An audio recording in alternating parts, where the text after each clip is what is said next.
தினமொரு வசனம். யோவான் 16வது அதிகாரம் 13வது வசனம். சத்திய ஆவியாகிய அவர் வரும்போது சகல சத்தியத்திற்குள்ளும் உங்களை நடத்துவார். அவர் தம்முடைய சுயமாய் பேசாமல் தாம் கேள்விப்பட்டவைகள் யாவையும் சொல்லி வரப்போகிற காரியங்களை உங்களுக்கு அறிவிப்பார். விளக்கம்.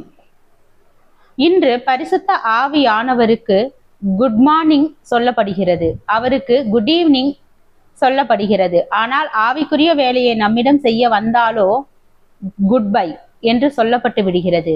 தேவன் எதனை எந்த நோக்கத்திற்காக ஏற்படுத்தினாரோ அதனை அந்த நோக்கத்திற்காகத்தான் உபயோகிக்க வேண்டும். பரிசுத்த ஆவியை தேவன் பொழிந்தருளியதன் நோக்கம் நம்மை பலப்படுத்த, இயேசு கிறிஸ்துவின் மூலம் வெளிப்பட்ட தேவனுடைய சித்தத்தின்படியான தெய்வீக நெறிமுறைகளின் பாதையில் நம்மை வழிநடத்துவதற்காக. நாம் அந்த நோக்கத்தை கண்டு கொள்ளாமலும் உணர்ந்து கொள்ளாமலும் இருந்து கொண்டு பரிசுத்த ஆவியை வழிபட்டு கொண்டும் வணக்கம் கூறிக்கொண்டும் இருந்தால் தேவன் ஒருபோதும் அதனை அங்கீகரிக்க முடியாது. பரிசுத்த ஆவியானவர் வருகின்ற போது அவர் சில முக்கிய வேலைகளை செய்வார் என்று இயேசு முன் அறிவித்தார். அவைகளில் 3 வேலைகள் மிக முக்கியமானவை. 1, போதிக்கின்ற வேலை, அவர் என்னுடையதில் எடுத்து உங்களுக்கு அறிவிப்பார்.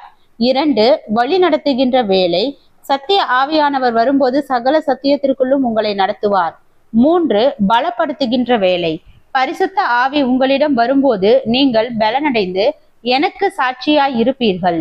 பரிசுத்த ஆவி அருளப்பட்டதன் நோக்கம் என்ன? பாவத்தை குறித்தும் நீதியை குறித்தும் நியாய தீர்ப்பை குறித்தும் உலகத்தை கண்டித்து உணர்த்துவதற்காக, நாம் நன்கு சத்தியத்தில் போதிக்கப்படுவதற்காக, நம்மை சகல சத்தியத்தின் பாதையிலும் சரியாக நடத்தி செல்வதற்காக, நாம் கிறிஸ்துவின் போதனைகளின் படியான உயர்ந்த வாழ்க்கையை இந்த பாவ பூமியில் வாழ்ந்து காட்டுவதற்காக, தேவையான பலத்தை பெற்றுக்கொள்வதற்காக. ஆனால் இன்று பரிசுத்த ஆவியானவரை விசுவாசிகள் வணங்குவதற்கும் வாழ்த்துவதற்கும் துதிப்பதற்கும் போற்றுவதற்கும் முந்திக் கொண்டார்கள்.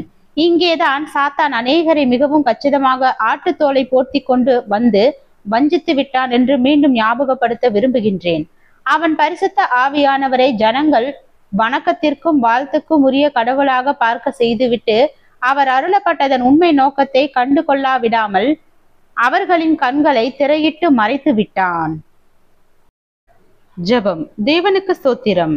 தேவனே, நாங்கள் எங்களுடைய வாழ்க்கையில் தேவ ஐக்கியத்தில் நிலைத்து இருப்பவராகவும் சரியான வழியில் நடப்பவர்களாகவும் வேதத்தை பின்பற்றுபவர்களாகவும் வாழ கிருபை பாராட்டும்.